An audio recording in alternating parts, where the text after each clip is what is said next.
الله عليه وعلى أهل بيته الأطيبين الأنجبين الذين أذهب الله عنهم الرجس وطهرهم تطهيرا.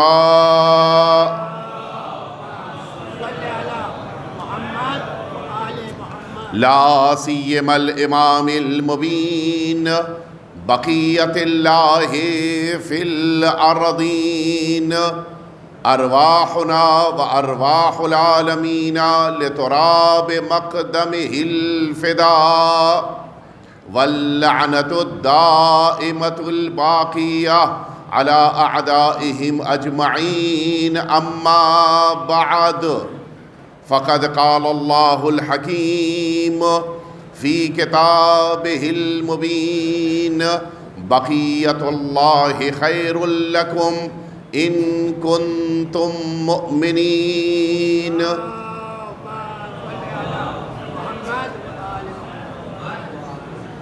اگر یہی صلوات بھیجنی ہے وہ بھی عظیم الشان امام کی شب ولادت میں، تو پھر اگلی دفعہ صلوات بھیجنے کے لیے آپ کو زحمت دینے کی ضرورت نہیں ہے.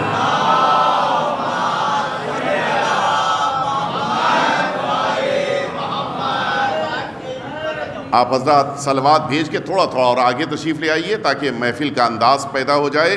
تھوڑا سا صلوات بھیج کے آگے کی طرف آپ لوگ آ جائیے، مل جل کے صلوات بھیج لیں. آپ حضرات بھی آئیے، آئیے آگے آ جائیے، آگے آ جائیے. جو اپنی نماز مکمل کر چکے ہیں وہ آگے تشریف لے آئیں اور آگے بڑھائیے. محمد. بہرحال کچھ لوگوں کو اصرار ہوتا ہے کہ آگے نہیں بڑھیں گے. بہرحال کوئی مسئلہ نہیں ہے، لیکن ممبر سے قریب بیٹھنا زیادہ بہتر ہے، زیادہ بات سمجھ میں آتی ہے اور انسان زیادہ متوجہ ہوتا ہے، اور بیان کرنے والے کے لیے بھی بات کہنا آسان ہوتا ہے. بہرحال جس کو نہیں پسند ہے آگے آنا، میں اس کے لیے کچھ نہیں کر سکتا. ایک دفعہ اور مل جل کے صلوات بھیج دیں آپ حضرات.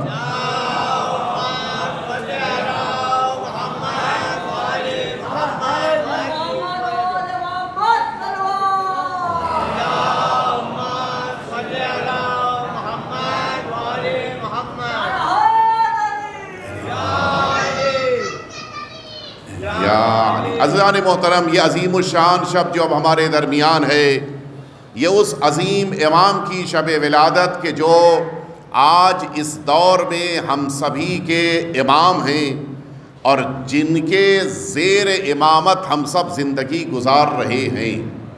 اور یہ بھی ایک حقیقت ہے کہ اللہ رب العزت نے آپ کو اس روئے زمین پہ اس دفعہ 1192 سال پہلے دنیا میں بھیجا، ظاہری طور پہ تشریف لائے، اور آج اس سال عمر مبارک 1192 ہو چکی ہے.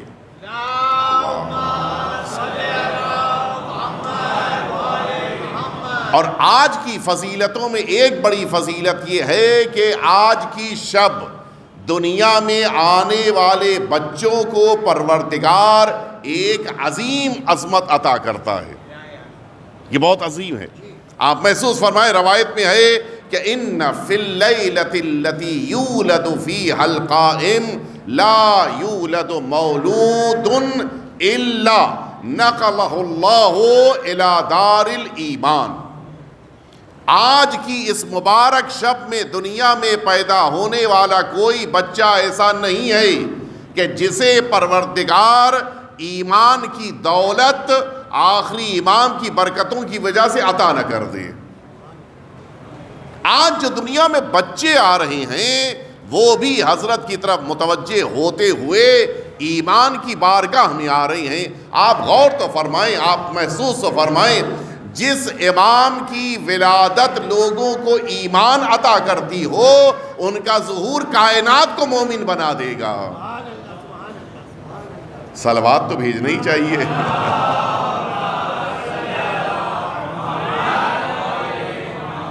عظیم امام کی آمد ہے، اور ہم سبھی اسی بنا پر نہ صرف یہ کہ آج خوش ہیں، جشن منعقد کر رہے ہیں، بلکہ اپنے ایمان کو تازہ کر رہے ہیں. میں عرض کروں آپ کی خدمت میں، آج جس امام کی آمد ہے ان کو اللہ رب العزت نے روئے زمین پہ 12واں جانشین پیغمبر، 12واں حجت پروردگار، 12واں امام قرار دیا ہے۔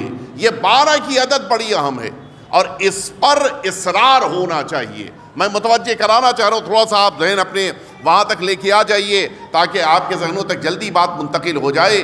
حقیقت یہ ہے کہ لا یزال ھذا الدین قائما حتی یکون لہ 12 خلیفہ وکلہم من قریش۔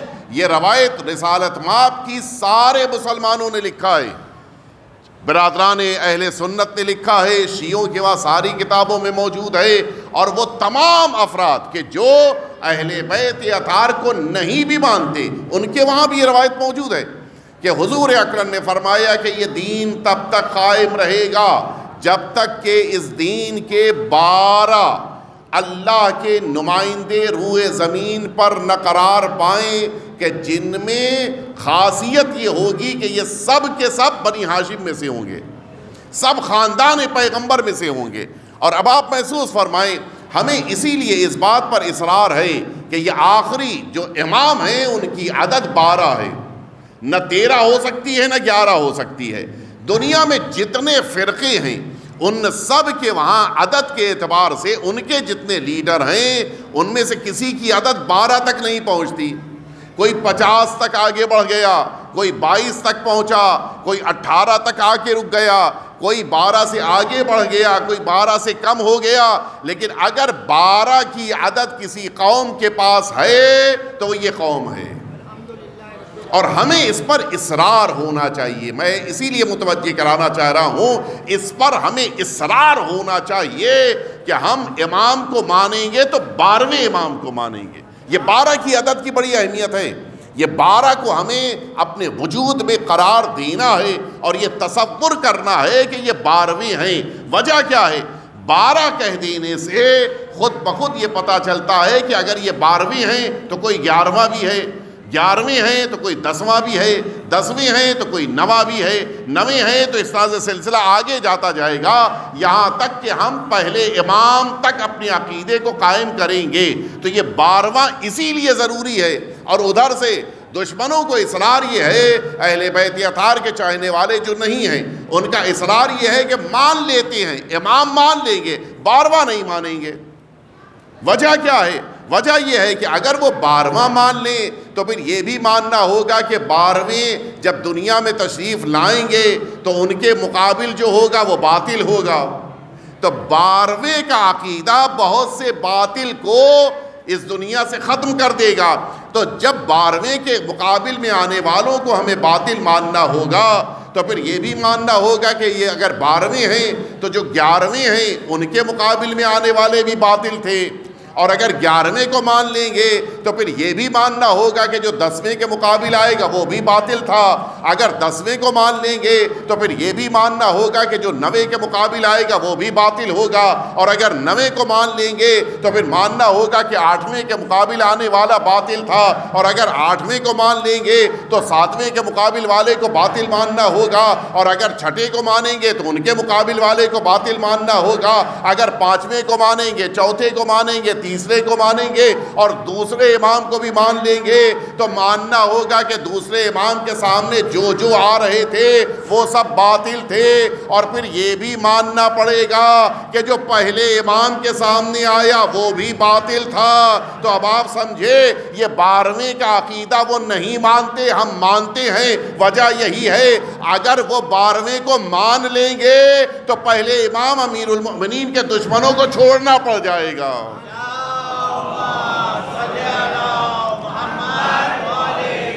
لہذا بہترین طریقہ ہے 12ویں کو نہ مانا جائے۔ اور اب آپ محسوس فرمائیں یہ 12ویں کا عقیدہ ہے جو عقیدہ امامت کو ہمارے لیے بچا رہا ہے۔ امامت کا عقیدہ محفوظ ہوتا ہے 12ویں کے وجود کی بنا پر۔ اور اسی لیے اب میں آپ کو لے کر چلوں جو کل میں نے وعدہ کیا تھا، تقریباً آپ میں سے اکثر افراد کل نہیں تھے لیکن پھر بھی میں عرض کیے دیتا ہوں، کل میں نے ایک وعدہ کیا تھا کہ کیوں اللہ رب العزت نے اس روئے زمین پر جناب عیسیٰ کو محفوظ رکھا ہے اور کیا ضرورت تھی۔ اس لیے کہ کل ذکر آیا کہ کچھ انبیاء کرام کو پروردگار عالم نے روئے زمین پہ بچا کے رکھا ہے، ان کی اپنی حکمتیں ہیں۔ جیسے ان اولیاء کرام کے درمیان اللہ رب العزت نے جناب خضر کو بچا کے رکھا ہے، اس کی اپنی حکمت ہے۔ انہی کے درمیان جناب عیسیٰ کو پروردگار نے چرخ چہارم پر محفوظ رکھا ہے، اور تمام امت مسلمہ کا اتفاق ہے کہ جناب عیسیٰ کو سولی پھانسی نہیں دی گئی، بلکہ وہ اللہ نے انہیں محفوظ رکھا اور اپنے پاس بچا کر محفوظ رکھتے ہوئے چرخ چہاروں پر چوتھے آسمان پہ قرار دیا ہے۔ کیوں؟ کیا ضرورت تھی؟ جناب عیسیٰ کا اب کام کیا تھا؟ اس لیے کہ آج ان کی قوم بھٹک چکی ہے، ضرورت نہیں تھی کہ جناب عیسیٰ کو محفوظ رکھا جائے۔ حکمت کیا ہے؟ وجہ کیا ہے؟ توجہ سے آپ سنیے گا۔ اللہ رب العزت نے جو نظام اس کائنات میں قرار دیا ہے، اس نظام میں ہر چیز کے لیے گواہ کی ضرورت ہوتی ہے، اور اسی لیے اللہ رب العزت نے اپنے پیغمبر کی نبوت کے لیے دو گواہ قرار دیے ہیں۔ فرمایا کفا باللہ شہیدم بینی و بینکم ومن عندہ علم الکتاب، اے پیغمبر آپ مطمئن رہیے، آپ کی نبوت کی گواہی کے لیے اللہ کافی ہے، اور وہ کہ جن کے پاس کتاب کا مکمل علم ہے۔ آپ جانتے ہیں کہ تاریخ میں یہ جو کتاب کا مکمل علم ہے وہ سرکار امیر المؤمنین حضرت علی ابن ابی طالب علیہ السلام مولا کے پاس ہے، اور اس بنا پر سرکار امیر المؤمنین رسالت مآب کی رسالت اور نبوت کے گواہ ہیں، ورنہ ہم میں سے کس نے دیکھا ہے؟ ابھی آپ نے نماز میں گواہی دی اشہد ان محمد الرسول اللہ، میں گواہی دیتا ہوں کہ پیغمبر اللہ کے رسول ہیں۔ کس نے پیغمبر کی رسالت کو دیکھا تھا؟ ہم میں سے کسی نے دیکھا تھا؟ نہ ہم میں سے کسی نے دیکھا، نہ پوری امت مسلمہ میں آج کسی نے دیکھا ہے۔ حتیٰ ہم سے پہلے والے وہ لوگ کہ جو آج سے 100 سال پہلے تھے، 200 سال پہلے تھے، 1000 سال پہلے تھے، 1200 سال پہلے تھے، 1400 سال پہلے جو اصحاب پیغمبر تھے، ان میں سے کسی نے بھی رسول اللہ کو رسول اور نبی بنتے ہوئے نہیں دیکھا تھا۔ یہ تو ایک ذات امیر المؤمنین کی گواہی کی بنا پر آج امت رسول اللہ کو رسول اور نبی مان رہی ہے۔ بس مجھے جملہ کہنے دیجئے، امیر المؤمنین کی ذات کی عظمت کے لیے یہی کافی ہے کہ امیر المؤمنین نے کہہ دیا تو اب امت کی گواہی صحیح قرار پاتی ہے۔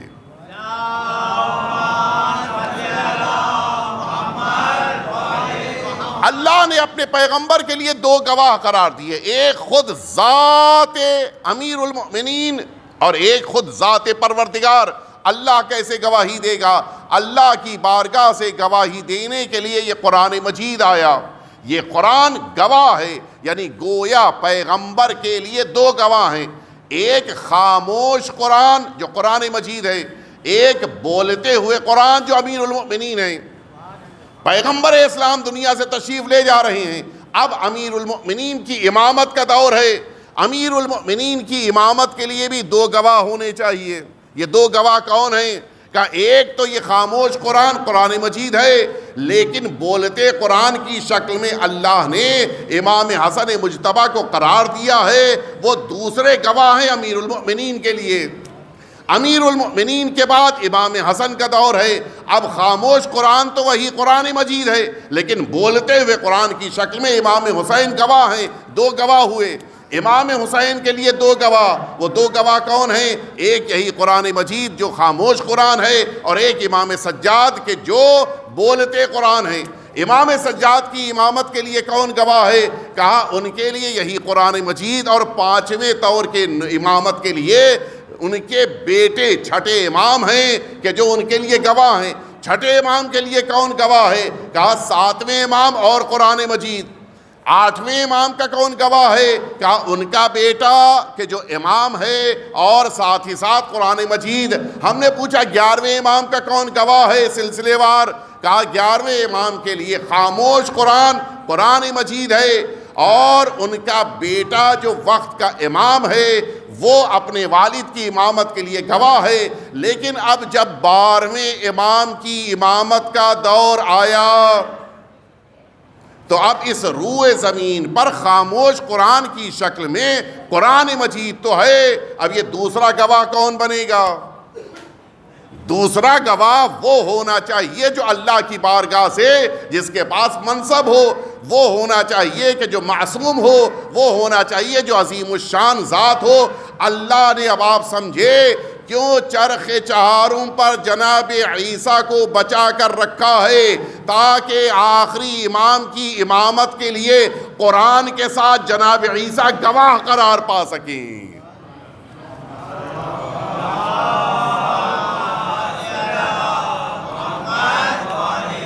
ایک دفعہ اس سے بہتر صلوات بھیج دیں آپ حضرات۔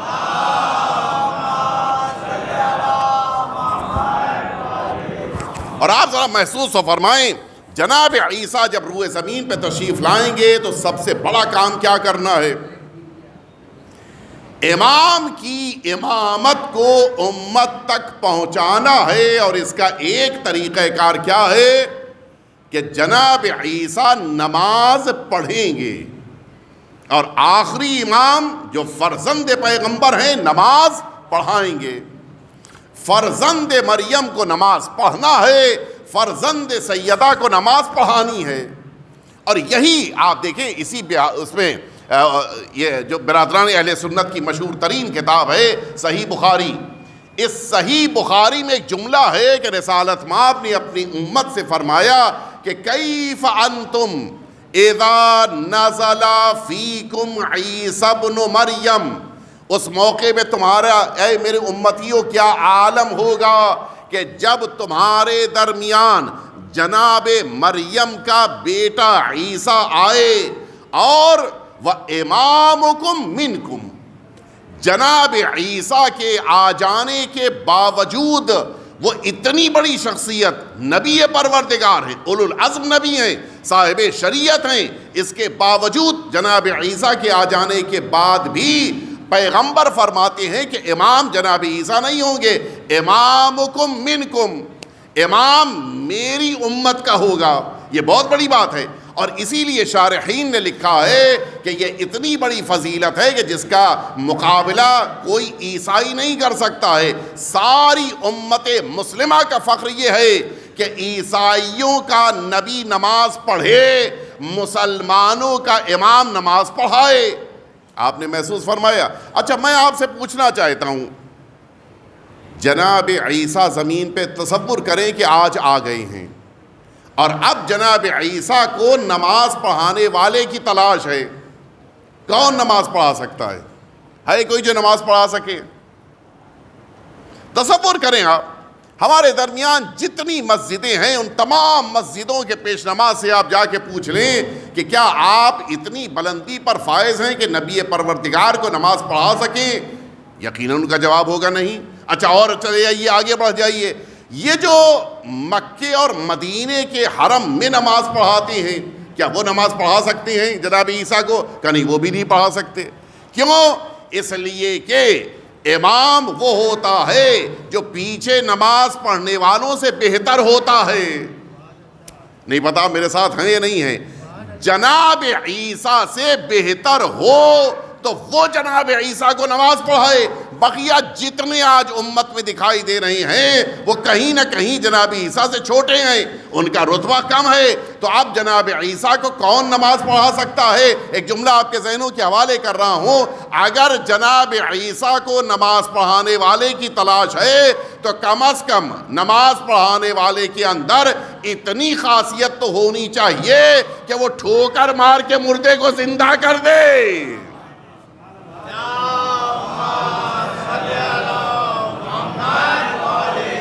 اس لیے کہ جناب عیسیٰ کی خصوصیتوں میں یہ خاصیت ہے کہ وہ مردوں کو زندہ کر دیتے تھے۔ کون ہے جو زندہ کر سکے؟ کہ بس ایک وارث پیغمبر ہے کہ جو مردوں کو زندہ کرے گا آ کر۔ بہت بڑی بات ہے، یہ جو پوری رجعت ہے وہ آخری امام کے ذریعے سے اسی بنا پر ہے، تاکہ اس امت کو پتہ تو چلے یہ امیر المؤمنین کا بیٹا ہے، یہ امیر المؤمنین کا وارث ہے، ان کی ٹھوکروں میں زندگیاں ہیں۔ آپ ذرا غور فرمائیں، اللہ رب العزت نے یہ عظمت ہمارے امام کو قرار دی ہے، اور یہیں سے آپ اگر توجہ فرمائیں، اللہ نے امام کو جو عظمت دی ہے اس کو ایک مثال کے ذریعے روایتوں میں بیان کیا گیا ہے۔ وہ مثال کیا ہے؟ ہمارے اور آپ کے چھٹے امام امام جعفر صادق علیہ السلام، مولا فرماتے کہ ان منزلۃ الامام بین الناس بمنزلۃ القلب بین الجسد، جس طرح سے انسانی جسم کے اندر یہ دل ہوتا ہے، اسی طرح سے انسانوں کے درمیان اللہ نے امام کو قرار دیا ہے۔ یہ لفظ کیوں استعمال فرمائے امام نے دل؟ اس کے معنی یہ ہیں کہ جس طرح سے دل کو اہمیت حاصل ہے انسانی جسم میں، اسی طرح سے امام کو اہمیت حاصل ہے اس کائنات میں۔ آپ اگر غور کیجئے، یہ دل کی خصوصیتیں واقعاً بڑی منفرد ہیں جو اللہ نے انسان کے اندر رکھی ہیں۔ ابھی رات میں آپ سب اپنے اپنے گھر پہنچیں گے، اور رات میں پہنچنے کے بعد جب بستر پہ آپ سونے چلیں گے، تھوڑی دیر کے بعد آپ کی آنکھ سو جائے گی، آپ کے کان سو جائیں گے، آپ کی زبان سو جائے گی، آپ کے ہاتھ پیر سو رہے ہوں گے، پورا وجود سو رہا ہوگا، لیکن ایک ہے جو جاگ رہا ہوگا۔ ہے ہمارے ساتھ ہی نہیں ہیں آپ لوگ؟ ایک ہے جو جاگ رہا ہوگا، اور یہی ہے جو جاگ کر بقیہ سوتوں کو زندگی دیتا ہے یا نہیں؟ یہ دل اگر سو جائے تو بقیہ جاگتے بھی رہیں تو کوئی فائدہ نہیں ہے، اور دل جاگتا رہے تو بقیہ سو بھی رہے ہوں تو زندہ سمجھے جائیں گے۔ توجہ فرمائی آپ نے؟ اللہ نے اسی طرح سے کائنات میں امام کو قرار دیا ہے۔ دنیا سو سکتی ہے لیکن امام کی حفاظت کرنے والی نگاہیں کبھی سو نہیں سکتی ہیں۔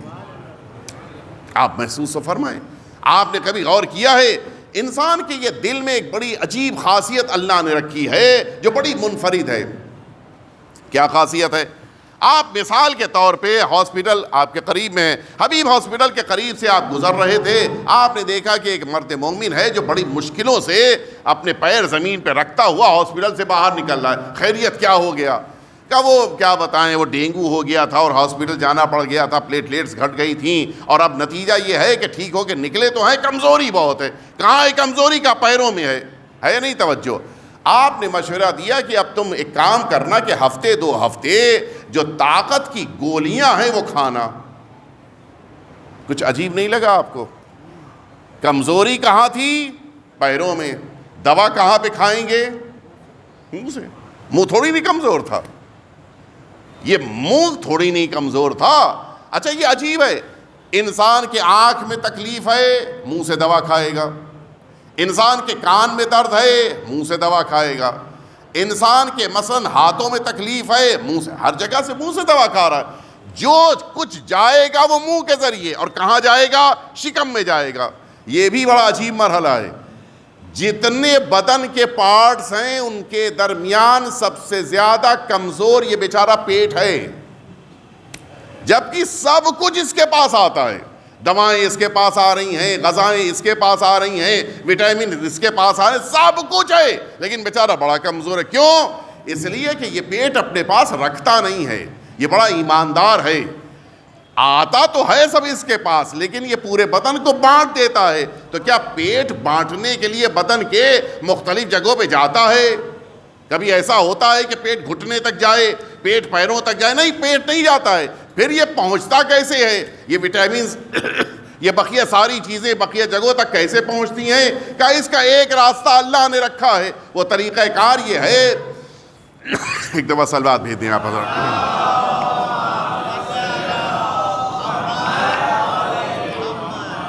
طریقہ کار کیا ہے؟ وہ جو غذا کھائی گئی، اس غذا سے یا اس دوا سے جو ضروری چیزیں تھیں وہ اس پیٹ نے نکال دیا، اور اب یہ تمام چیزیں خون کے ذریعے سے بقیہ جگہوں تک پہنچیں گی۔ لیکن یہ جو خون کے ذریعے سے پہنچیں گی، کسے کتنا دینا ہے، کس کو کتنی ضرورت ہے، کہیں ضرورت سے زیادہ نہ چلا جائے۔ اچھا ضرورت آنکھ کو ہے تو کہیں گھٹنے تک نہ چلا جائے، گھٹنے کو ضرورت ہے تو پیروں تک نہ چلے۔ یہ کون ڈیسائیڈ کرے گا؟ کون سب کو ان کی ضرورت کے مطابق عطا کرے گا؟ کہ یہ کام دل کا ہے، یہ کام دل کا ہے کہ ساری قیمتی چیزیں اس کے پاس آئیں اور پھر یہ دل تمام چیزوں تک ان کو ڈسٹریبیوٹ کر دے، بانٹ دے۔ اب آپ سمجھے دل کا ایک کام یہ ہے کہ نعمتیں اس کے پاس آئیں تو ان نعمتوں کو ضرورت کے مطابق بدن کے الگ الگ حصوں تک پہنچا دیا جائے۔ اب آپ نے غور کیا، جیسے اللہ نے انسان کے وجود میں دل رکھا ہے کہ وہ نعمتوں کو بانٹنے کا کام کرے، اسی طرح سے کائنات میں دل کے طور پہ اللہ نے امام کو رکھا ہے، امام کو واسطہ فیض بنایا ہے، نعمتیں اللہ کی بندوں تک امام پہنچا دیتے ہیں۔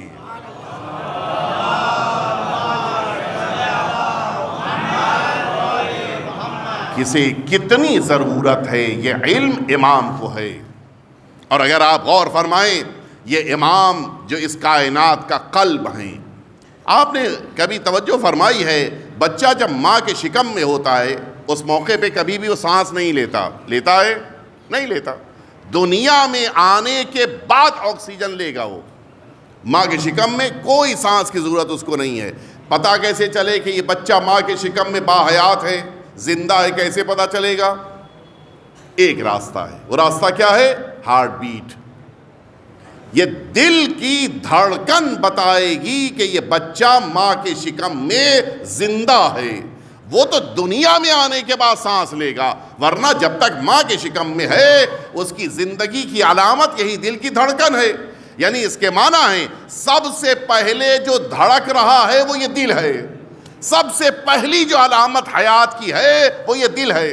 اور ادھر آخر میں، سب سے آخر میں کون سی چیز ٹھہرتی ہے انسانی جسم میں؟ کا یہ دل ہے، دل کی دھڑکن سب سے آخر میں ٹھہرتی ہے۔ اس کے معنی ہے انسانی زندگی میں سب سے زیادہ جس نے انسان کی خدمت کی ہے وہ یہ دل، سب سے پہلے دھڑکا، سب سے آخر میں ٹھہرا۔ اللہ نے اسی طرح سے کائنات میں امام کو قرار دیا ہے، بکم فتح اللہ و بکم یختم۔ آپ زیارت جامعہ میں پڑھتی ہیں، اے اہل بیت اطہار، آپ کے ذریعے سے اللہ نے کائنات کو شروع کیا ہے اور آپ ہی پر کائنات کو ختم کرے گا۔ یہ ہے امام۔ امام کو اللہ نے اول سے لے کے آخر تک، اور اسی لیے خود کو امام سے وابستہ کرنا چاہیے۔ طریقہ کیا ہے میں عرض کر دوں، ہمارے درمیان ڈاکٹر صاحب موجود ہیں، آپ غور کیجئے جب آپ ڈاکٹر کے پاس جاتے ہیں، ابھی تھوڑا سا طریقہ کار تھوڑا مختلف ہوا ہے، تھوڑا سا پیچھے چلے جائیے۔ ہم لوگ گزشتہ زمانے میں جب کسی ڈاکٹر کے پاس جاتے تھے اور یہ کہتے تھے کہ بخار چڑھا ہے، بخار ہے، تو وہ کیا کرتا تھا؟ وہ ابھی تو نہیں رہ گیا، ابھی تو مشین آ گئی ہے، ورنہ وہ کیا کرتے تھے؟ اپنے ہاتھ کو انہوں نے یہ خاص کلائی میں ایک جگہ کے اوپر رکھا، تقریباً آدھے منٹ پون منٹ تک انہوں نے کچھ کاؤنٹ کیا۔ یہ کیا کاؤنٹ کر رہے ہیں؟ کہا یہ دل کی دھڑکن کو کاؤنٹ کر رہے ہیں۔ اگر زیادہ ہے دھڑکن تو اس کے معنی ہے کہ بخار چڑھا ہوا ہے، زیادہ نہیں ہے تو پھر اس کے معنی ہے کہ بخار نہیں ہے۔ توجہ فرمائی، یہ طریقہ کار تھا اور آج بھی ہے۔ بدن میں مختلف جگہوں کے اوپر یہ چیک کرنے کے لیے جگہوں کے اوپر یہ ایک طریقہ کار ہے۔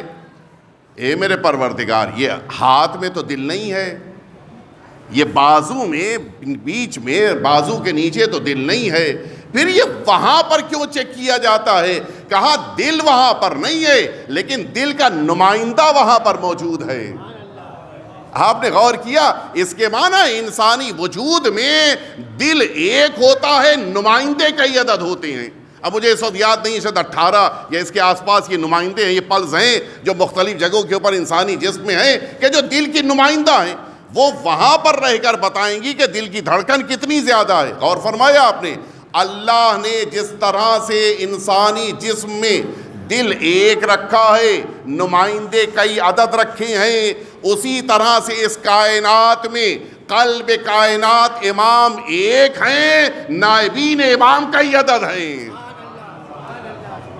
ذمہ داری کیا ہے؟ آؤ نائب کے پاس آؤ، ان کے پاس آ کر تم دین سمجھنے کی کوشش کرو، یہ ہماری ذمہ داریوں میں ہے۔ اور بس میں آخری مرحلے میں ایک جملہ اور آپ کی خدمت میں عرض کر دوں۔ حقیقت یہ ہے، دیکھیے دل کو دیکھا نہیں جاتا ہے۔ کوئی آپ میں سے جس نے اپنا دل دیکھا ہو؟ بتا دیجئے، کوئی ہے؟ کسی نے نہیں دیکھا ہے۔ شوق پیدا ہوا، گئے ڈاکٹر صاحب کے پاس، کارڈیولوجسٹ کے پاس کہ سرکار کیا بتائیں ڈاکٹر صاحب، دل چاہتا ہے کہ اپنے دل کو دیکھیں۔ کیوں؟ کیا شک ہوتا ہے کبھی کبھی کہ ایسا تو نہیں کہ لوگ کہتے ہیں دل دھڑکتا نہ ہو اندر. ڈاکٹر صاحب کیا کہیں گے؟ میں دل نکال کے ٹیبل پہ رکھ تو دوں گا لیکن آپ اس لائق نہیں رہ جائیں گے کہ پھر دل دیکھ پائے. آپ کے اندر وہ طاقت نہیں رہ جائے گی, آپ زندہ ہی نہیں ہوں گے. پھر ڈاکٹر صاحب کیسے پتا چلے کہ میرا دل دھڑک رہا ہے؟ ڈاکٹر صاحب نے کہا اس کا بہترین طریقہ ہے, دل کو نکال کر دیکھنے کی ضرورت نہیں ہے, دل کے آثار کو دیکھتے جاؤ. تمہارے لب ہل رہے ہیں, اس کے معنی کہ دل دھڑک رہا ہے. تمہاری پلک جھپک رہی ہے, اس کے معنی کہ دل دھڑک رہا ہے. تمہارا ہاتھ ہل رہا ہے, اس کے معنی ہے کہ دل دھڑک رہا ہے. تمہارا پیر چل رہا ہے, اس کے معنی ہے کہ دل دھڑک رہا ہے. اس کے معنی ہے دل کا دیکھنا ضروری نہیں ہے بلکہ دل کا ہونا ضروری ہے. اور اگر پہچاننا ہو تو آثار کے ذریعے سے پہچان لیا جاتا ہے. بس پتہ چل گیا قلب کائنات امام ہیں, نگاہوں سے دیکھنا ضروری نہیں ہے, ان کا ہونا ضروری ہے. تو کیسے پتہ چلے کہ وہ موجود ہیں؟ کہا صبح میں اٹھ کر دیکھ لو سورج نکل رہا ہے نہیں نکل رہا ہے, شام کو دیکھو چاند دکھائی دے رہا ہے نہیں دکھائی دے رہا ہے, دیکھو زمین گردش کر رہی ہے نہیں گردش کر رہی ہے, یہ انسان چل رہا ہے نہیں چل پھر رہا ہے. اس کے معنی ہے کائنات کی گردش بتا رہی ہے, قلب کائنات امام موجود ہیں.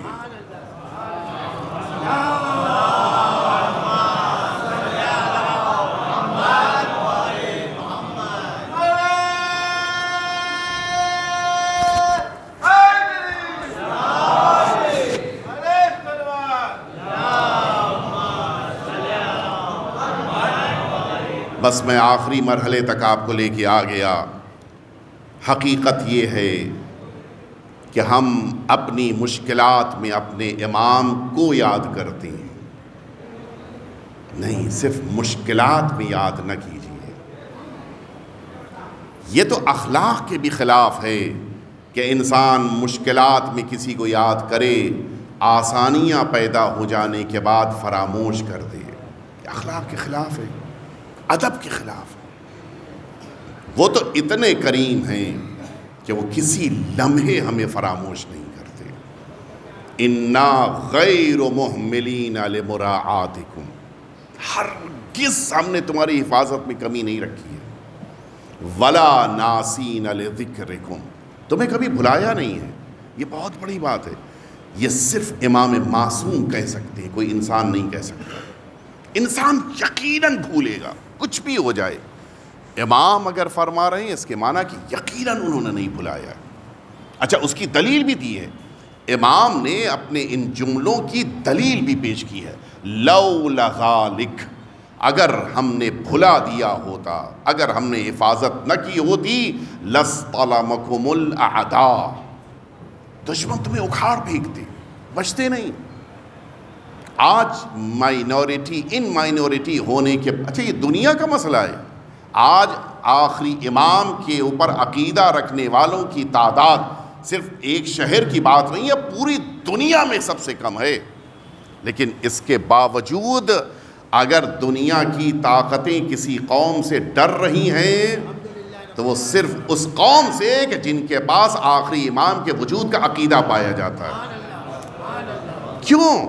ایک وجہ یہی ہے, دنیا کی طاقتیں جان رہی ہیں یہ سامنے کھڑی ہوئی شیعہ قوم تعداد میں کم ہے لیکن ان کی حفاظت کرنے والا امام موجود ہے.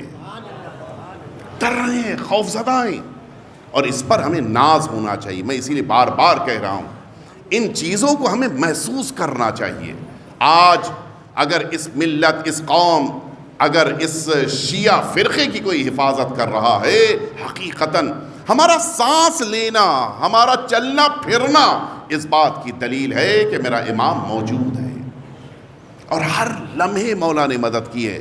میں اس تفصیل میں نہیں جاؤں گا, میں نے پرسوں بظاہر شاید یہیں عرض کیا تھا, کس جگہ مجھے یاد نہیں ہے, موجود ہے, آپ تفصیل دے سکتے ہیں کہ اجتماعی مسائل ہوتے ہیں, فردی مسائل ہوتے ہیں.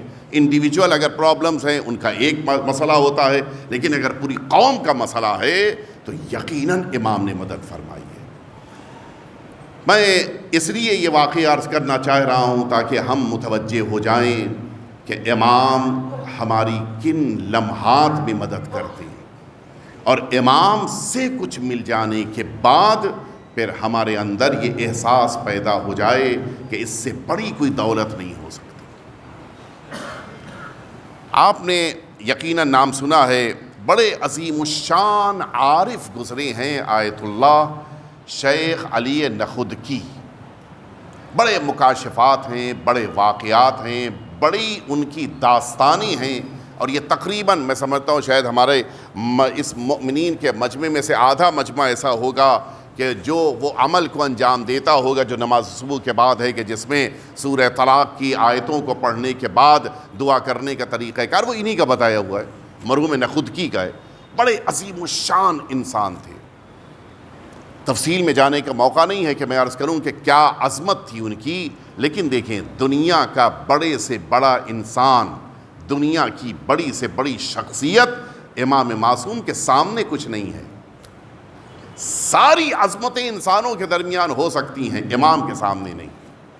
اور اسی لیے اپنے کو امام کے سامنے نہ صرف یہ کہ چھوٹا نہیں بلکہ کمترین بھی نہیں، بالکل بے حیثیت سمجھنا چاہیے. مرحوم نخودکی علیہ رحمت و رضوان کا خود بیان کہ ایک زمانے میں مجھے اقتصادی مسائل، یہ جو فائنینشیل پرابلم ہوتی ہے یہ بڑی سخت ہوتی ہے، ان مشکلات سے جوجھتے ہوئے میں نے یہ چاہا کہ اس کا کوئی حل تلاش کیا جائے. لہٰذا اس کا ایک بہترین طریقہ یہ ہے کہ اپنے وقت کے امام سے توسل کروں. میں توسل کیا. 1 سال کے آس پاس انہوں نے روز آنا روزہ رکھا. معمولی بات نہیں ہے. جن دنوں میں حرام ہے روزہ ان کو چھوڑ کر بقیہ پورے سال روزہ، اور دوپہر میں روزہ اور رات کو عبادتیں کرنا، مستقل عبادت. 1 سال مکمل ہونے کو آ رہا تھا کہ ان کو یہ خبر ملی کہ آخری امام فلاں جگہ کے اوپر فلاں محلے میں فلاں علاقے میں تشریف لانے والے ہیں. ظاہر ہے کہ اب انسان کے اپنے درجات ہوتے ہیں، ہر ایک کے لیے الگ مرحلہ الگ درجہ ہوتا ہے. ان کو جب یہ خبر ملی تو وہاں پر یہ پہنچے. یہ وہ علاقہ تھا، یہ وہ محلہ تھا کہ جہاں کے اوپر لوگ بیٹھ کر خربوزہ بیچتے تھے، خربوزہ فروشوں کا یہ علاقہ. مرحوم نخودکی وہاں پر پہنچے. ان کو جس جگہ کے بارے میں خبر دی گئی تھی وہاں کے اوپر ایک آدمی، کوئی عالی شان دکان نہیں، ایک چھوٹی سی دکان، وہ بھی کیسی دکان جس میں نہ چھت ہے نہ دیوار ہے. زمین کے اوپر ایک ٹوکری لیے بیٹھا ہے انسان، جن ٹوکریوں میں رکھے ہوئے خربوزے کو فروخت کر رہا ہے. اور پتہ یہ چلا کہ آخری امام سرکار ولی عصر عجل اللہ تعالی فرجہ شریف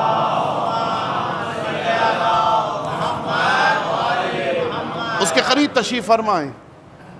یہ بھی گئے، حاضر ہوئے. مولا سے گفتگو شروع ہوئی، سلام کیا، گفتگو شروع ہوئی. مولا نے پوچھا خیریت کیوں ملنا چاہتے تھے؟ کہ مولا میرے حالات ٹھیک نہیں ہیں، اقتصادی مشکلات ہیں، مجھے آپ سے کچھ تعاون، کچھ مدد چاہیے. مولا نے اپنے دست مبارک سے چند سکے اس دکاندار کے جو بیٹھا ہوا فروخت کر، اس کے وہاں سے چند سکے اٹھائے اور اٹھا کر مرحوم نخودکی کے ہاتھ پہ رکھ دیے کہ یہ لو. اچھا آپ جانتے ہیں ایک مشکل وہ ہوتی ہے انسان کی، مثلاً صبح میں روٹی نہیں ہے کھانے کے لیے تو روٹی کے لیے رقم چاہیے ہے، شام کو مثال کے طور پہ کھانا نہیں ہے تو کھانے کی وہ رقم چھوٹی سی ہوتی ہے. لیکن اگر کسی کو بزنس کے لیے پیسہ چاہیے تو وہ ایک بڑا اماؤنٹ ہوتا ہے، اس کے لیے بڑا سرمایہ چاہیے.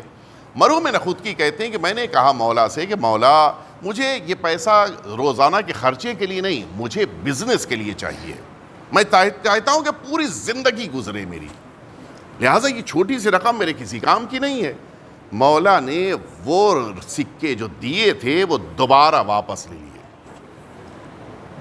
کیا گزر گئی ہوگی مرحوم نخودکی کے دل پہ.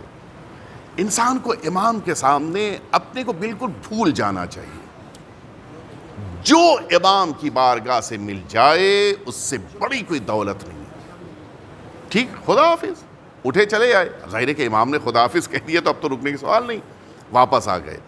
اب پچھتا رہے ہیں کہ کاش میں نے لے لیا ہوتا مولا سے، کاش اسی کے ذریعے سے کام شروع کرتا میں. پھر 1 سال مسلسل روزہ رکھا. یہ ہوتا ہے شوق اپنے امام سے ملنے کا.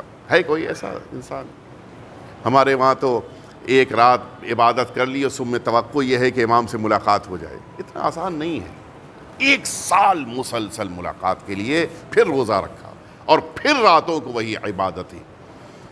پتہ چلا کہ پھر حضرت تشریف لا رہے ہیں اور اسی جگہ پر اسی خربوزہ بیچنے والے کے پاس آنے والے پہنچے. وہاں پہ اچھا درمیان میں بھی گئے تھے اس کے پاس، خربوزہ فروش کے پاس، اس سے پوچھا تھا کہ وہ جو تمہارے ساتھ اس دن تشریف فرما تھے وہ کب آتے ہیں؟ کہا نہیں میں تو نہیں پہچانتا، وہ اکثر و بیشتر میرے ساتھ آتے ہیں، یہاں پہ تشریف فرما ہوتے ہیں، مجھ سے گفتگو کرتے ہیں، ان کی گفتگو کی بنا پر مجھے ایسا لگتا ہے کہ میری زندگی کی ساری مشکلات ختم ہو گئیں۔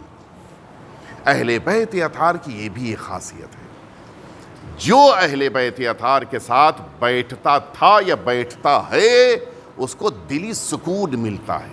اور شاید آپ نے بھی محسوس کیا ہوگا جن جگہوں پہ ذکر اہل بیت ہوتا ہے وہاں بھی آنے والوں کو قلبی سکون حاصل ہوتا ہے۔ اس دن جب پتہ چلا، ایک سال اور انہوں نے مسلسل عبادتیں ریاضتیں کی، اور اس کے بعد اب جب حضرت کی بارگاہ میں پہنچے، امام نے پوچھا خیریت کیوں آئے ہو؟ کہ مولا آپ سے کچھ رقم لینے آئے۔ وہی سکے، یعنی جس تعداد میں ایک سال پہلے مولا نے سکے دیے تھے اسی تعداد میں سکے مولا نے دیے، اور دینے کے بعد کہا کہ اس کے ذریعے سے کام شروع کرو۔ مرحوم نخودکی نے لیا اور شکریہ ادا کیا، واپس آئے۔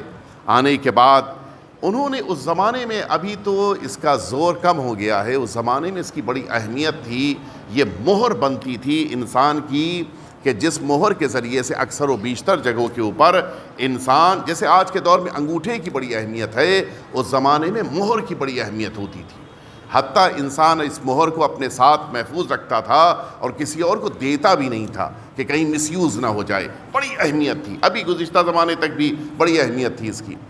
مرحوم نخودکی نے جا کے بازار سے اس مہر کو بنانے کی لکڑیاں خریدیں۔ مہر لکڑی سے بنتی ہے، اس میں آخر میں ربڑ لگتا ہے، اس لکڑی کو خریدا اور خرید کے لا کے انہوں نے اپنے گھر میں رکھا، اور جب کوئی بھی آتا تھا کہ مہر بنا دیجئے، وہ اسی تھیلی میں سے لکڑی نکال کے اس کی مہر بناتے تھے۔ وہ مختصر سی رقم سے خریدی گئی 4-5 لکڑیاں، زندگی گزر گئی مرحوم نخودکی کی، مہریں بناتے رہے لیکن یہ لکڑیاں ختم نہیں ہوئی۔ معصوم کچھ تھوڑا سا بھی دے دیتے ہیں، اس میں اتنی برکت پیدا ہو جاتی ہے کہ پوری زندگی کا رزق اس میں سما جاتا ہے۔ لہذا معصوم کی بارگاہ میں آئیے تو اب یہ نہیں توقع رکھیے کہ جو میں نے چاہا ہے وہ مجھے مل جائے، یہ امید رکھیے کہ جو مولا پسند فرمائے وہ عطا کر دیں۔ ہمارا ایک بہت بڑا مسئلہ یہی ہے، ہم چاہتے ہیں کہ جو ہم نے مانگا وہ مل جائے۔ بہت سے اوقات مصلحت نہیں ہوتی، اولاد مانگی ہو سکتا ہے مصلحت نہ ہو، گھر مانگا ہو سکتا ہے مصلحت نہ ہو، مال مانگا ہو سکتا ہے مصلحت نہ ہو، لہٰذا جو مل جائے اسے غنیمت سمجھیں۔ آئیے چلیے اپنے آقا اور مولا کی بارگاہ میں چلیں، ہاتھوں کو اٹھا کر دعا کریں۔ وہ عظیم الشان امام کہ جن کی آمد کی شب لوگوں کو ایمان بانٹتی ہو، ان کی آج کی یہ رات کتنی بابرکت ہے کہ اللہ رب العزت انسانوں کو شرف، عزت، مقام عطا کر رہا ہے۔ آئیے اسی امام کا واسطہ دے کہ اللہ سے دعا کریں، الہی بحق الزہراء و ابیہا و بعلہا و بنیہا والسر المستودع فیہا ان تصلی علی محمد و آل محمد۔ پروردگار ہم سبھی کے آقا اور مولا کے ظہور میں تعجیل فرما، ہم سبھی کو حضرت کے خدمت گزاروں میں شمار فرما، حضرت کے قلب ناظرین کو ہم سبھی سے راضی و خوشنود فرما۔ پروردگار تیری بارگاہ میں عاجزانہ التماس ہے خدارا، آج کی اس عظیم اور مبارک شب میں ہم سبھی کو ہمارے امام کی دعاؤں میں شامل فرما۔ پروردگار ہمیں وہ اعمال کے جن سے امام راضی ہوتے ہوں ان اعمال کی انجام دینے کی توفیق عطا فرما، وہ اعمال جن سے ہمارے امام کا قلب نازنین غمزدہ ہوتا ہے خدارا ان اعمال سے ہمیں دور رہنے کی توفیق عنایت فرما۔ پروردگار امام کے خدمت گزار جہاں جس لباس میں بھی ہیں ان سب کی مدد و تائید و نصرت فرما۔ پروردگار وہ تمام مؤمنین اور مؤمنات جو حضرت کی یاد کو دنیا والوں تک پہنچا رہے ہیں ان سبھی کی توفیقات میں اضافہ فرما۔ پروردگار آخری دن میدان محشر میں ہم سبھی کو حضرت کے ساتھ محشور فرما۔ پروردگار جو مؤمنین اور مؤمنات بیمار ہیں امام کے صدقے میں ان سبھی کو شفائے کامل و عاجل عطا فرما، جو مؤمنین اور مؤمنات اس دنیا سے اٹھ گئے ان سبھی کو آخری امام کا مہمان قرار فرما۔ ربنا تقبل منا انك انت السمیع العلیم۔ اعوذ باللہ من الشیطان الرجیم۔ ان اللہ وملائکتہ یصلون علی النبی یا ایہا الذین آمنوا صلوا علیہ وسلموا تسلیما۔